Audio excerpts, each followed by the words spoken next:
तो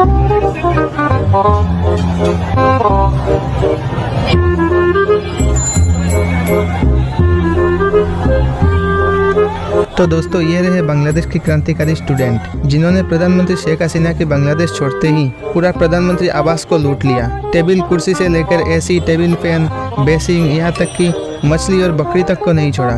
बांग्लादेश की स्टूडेंट इतना ज़्यादा गरीब है, मुझे आज पता चला। चड्डी बनियान खरीदने की भी इनकी औकात नहीं है, वो भी लूट के लेके जा रहे हैं। अस्सलाम वालेकुम, मैं हूँ डॉक्टर फिजा खान और मैं हूँ पाकिस्तान।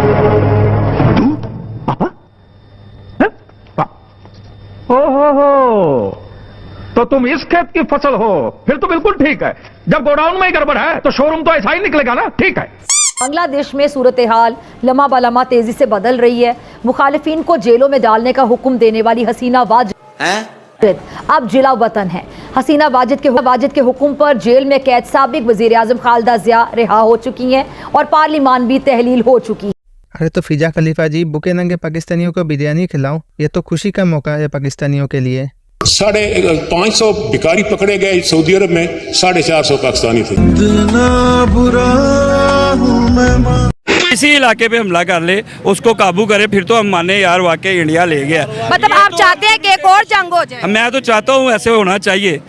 हम महंगाई के खिलाफ ना करें, इतनी बड़ी आर्मी है, हमारे खजाने पहले खाली है। खाने को चने नहीं, पिछवाड़ा मांगे जायफल, तनख्वाह 550, कंधे पे टांगे। तकरीबन 2 दहाइयों से राज करने वाली हसीना वाजिद को भारत में उनके सरपरस्तों ने हाथों हाथ लिया है। मोदी जी ने अपने इस मोहरे को बाहिफाजत किसी खुफिया मुकाम पर मुंतकिल करवा दिया है, जहां वो बरतानिया में सियासी पनाह मिलने तक शांति से रहेंगी।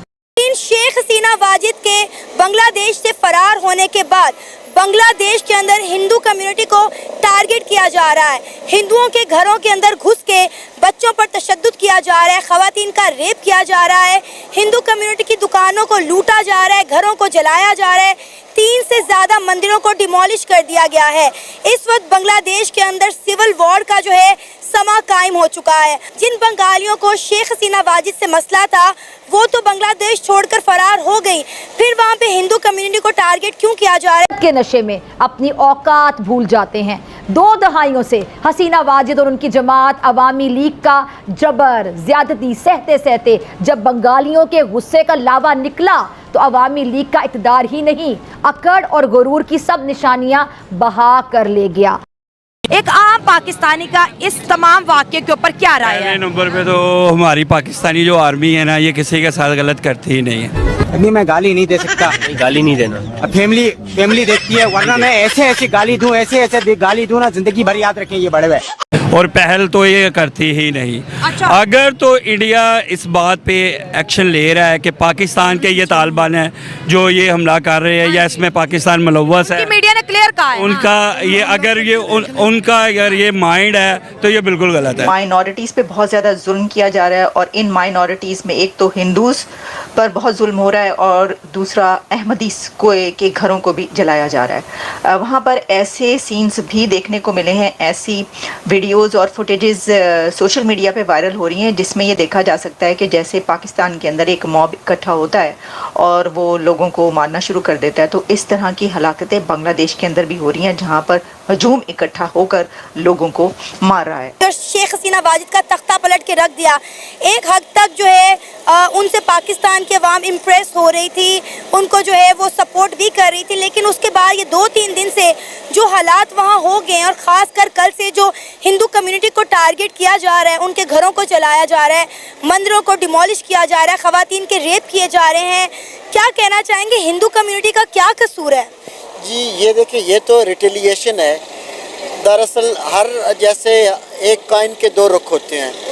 जैसे अब डिबैकल ऑफ ढाका, अगरतला जो एक कॉन्स्पिरेसी कहते हैं कि हम जो डिबैकल ऑफ ढाका हुआ था उसके पीछे जो उस टाइम की इंडियन एस्टेब्लिशमेंट थी, इंडियन गवर्नमेंट थी, एक तो ये उनके लिए एक जो है ना क्लियर कट मैसेज गया है कि आज भी बांग्लादेश में जो पाकिस्तान रिलेटेड सेंटीमेंट्स हैं हाथ है। और जब ये तहरीर चल रही थी, इस जितनी भी ये जो स्ट्राइक थी उसमें ये भी कहा जा रहा था कि पाकिस्तानी स्टूडेंट का भी इसमें बहुत बड़ा हाथ है। ये जो आज हुआ, अवाम ने साबित कर दिया कि अगर वो एक कौम है और अगर वो एक है तो किसी की भी डिक्टेटरशिप नहीं चल सकती। आप इन मामले में शेख हसीना को सपोर्ट करेंगे या फिर बांग्लादेशी स्टूडेंट्स को? Being a Pakistani and being a student, मैं तो स्टूडेंट्स को ही सपोर्ट करूँगा, क्योंकि जैसे 2 डेकेड से शेख हसीना की वहाँ गवर्नमेंट थी, आज जो उसने किया साबित किया कि शी वाज एंटी पाकिस्तानी। आज जैसे ही उसको पता चला कि वो she is not safe in Bangladesh, वो इंडिया की तरफ चली गई, जबकि उसको पता भी है कि इंडिया किस तरह सोचता है about Pakistan and all that stuff. But as a student और एज अ मेस अगर हम देखें इस चीज़ को, तो हमें सोचना चाहिए कि मुझे अपनी लड़ाई खुद लड़नी चाहिए। जैसे कि अगर स्टूडेंट की सारी मूवमेंट को हम देखें तो उसे भी कोई भी एक लीडर लीड नहीं कर रहा था, उस हर एक स्टूडेंट अपनी लड़ाई खुद लड़ी। जैसे फॉर इंस्टेंस पाकिस्तान में इमरान खान हम सब का फेवरेट लीडर है, वो जेल में है, तो मुझे अपनी लड़ाई खुद लड़नी चाहिए, इस बात के बिना पे नहीं कि मेरा लीडर तो जेल में है, वो जब आएगा तो सब ठीक हो जाएगा। नहीं, वो जेल में है तो उसको ठीक है, वो जब आएगा आज़ाद करेगा तो अपने लिए वो कर लेगा, मूव कर लेगा। अपना स्टैंड खुद लेना चाहिए, मुझे अपनी लड़ाई खुद लड़नी चाहिए। आज बांग्लादेश ने ये बात साबित कर दी कि 20 साल के लीडर को मैं निकाल सकता हूँ एज ए स्टूडेंट। ठीक है, तो यहाँ पर भी जितने भी करप्ट लीडर्स हैं जो भी है, मैं उनके खिलाफ लड़ सकता हूँ। ये एक अच्छा पॉजिटिव मैसेज था जो कि सरहद पार से आया। हसीना वाजिद जो थी वो प्रो इंडियन थी, ठीक है।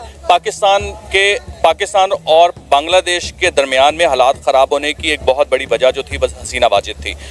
वो ना सिर्फ प्रो इंडियन थी बल्कि एक डिक्टेटर भी थी, क्योंकि उसने बहुत लंबा अरसा बांग्लादेश पे हुकूमत की है। ना सिर्फ हुकूमत की बल्कि अपने मुखालिफिन को उसने बिहाइंड द बार्स उसने धकेल दिया। आप खालिदा ज़िया को देख लें, आप जमात इस्लामी के जो लीडरान थे जिनको फांसी दे दी गई थी, वो सब कार्रवाइयाँ जो थी वो हसीना वाजिद है कि जहाँ पे उनका आर्मी चीफ गैरतमंद था कि उन्होंने कहा हम अपने लोगों पे गोलियां नहीं बरसा सकते, और हमारे वाले एक मोर उठाने पे भी उनको जो है मिलिट्री ट्रायल करवा रहे हैं। तो ये बेसिक डिफरेंस है एक महज़ब कौम में और एक दहशतगर्द कौम में। हम बेशक दहशतगर्द, हमें तो जब हमारे स्टेट इंस्टीट्यूशंस हमें दहशतगर्द कहते हैं तो रिस्पांस में आवाम क्या करेगा?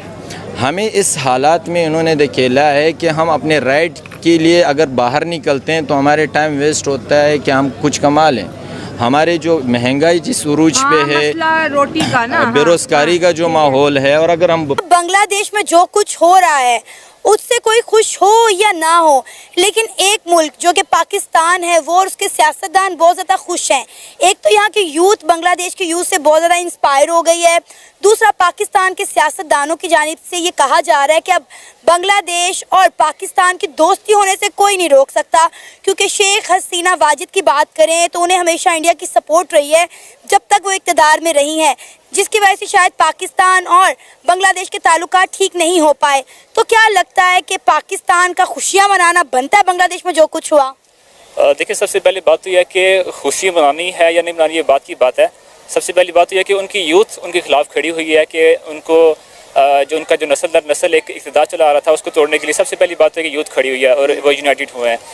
और उसके मुकाबले अगर कंपैरिजन देखें पाकिस्तान की यूथ का और बांग्लादेश की यूथ का, जो आजकल सोशल मीडिया पे काफ़ी मीम्स ही बनती आ रही हैं कि पाकिस्तान की यूथ क्या कर रही है और जो बांग्लादेश की यूथ देखें वो शेख मुजीबुर रहमान का उन्होंने स्टैचू भी तोड़ के गिरा दिया है, और वो भी है भी कि उनके बेसिकली वो बानी भी थे, और उन्होंने गिराया इसलिए कि बेशक उनके बानी थे, लेकिन उन्होंने ये देखा कि भाई जो उनका इक़्तिदार चला आ रहा था नस्ल दर नस्ल, और उनका जो एक कोटा सिस्टम चल रहा था एक पूरे 50 सालों से 71 से और ऑनवर्ड चल रहा था, तो उन्होंने देखा कि भाई अब तो ये ज़रा हमारी यूथ इतनी तरक्की कर रही है, पढ़ी लिखी है, हमें कुछ उसमें बेनिफिट हो नहीं रहा। अब इससे ज़्यादा नहीं है जैसा पाकिस्तान की तरह अब हम दूसरी कंट्रीज़ में चले जाएं और वहाँ जाके उनको सर्व करें, और पाकिस्तान के अंदर हम कुछ भी ना कमाएं, कुछ भी ना दें, और इसलिए ज़रा यूथ भी हमारी बेकार जाती है। तो उन्होंने ये देखा, उन्होंने सबसे पहली ज़रूरत तो ये फील हुई ना कि भाई हमें सीटें मिलनी चाहिए, हमें इक़्तिदार मिलना चाहिए, हमें गवर्नमेंट में आना चाहिए, नए माइंड्स को, नए लोगों को आना चाहिए, जो पुराने बूढ़े बापों को निकाल के रिटायरमेंट दे के उनको नए यूथ को, नई नस्ल को लाना चाहिए, क्योंकि वो अप टू डेट होते हैं आज के टाइम के साथ साथ। तो यार आज के लिए बस इतना ही। अगर आप लोगों को वीडियो पसंद आए तो एक लाइक कर देना, चैनल पर पहली बार है तो चैनल को सब्सक्राइब जरूर करना, और कमेंट करके अपना राय मुझे जरूर बताना। मैं मिलता हूँ आप लोगों से किसी नेक्स्ट वीडियो में, तब तक के लिए धन्यवाद।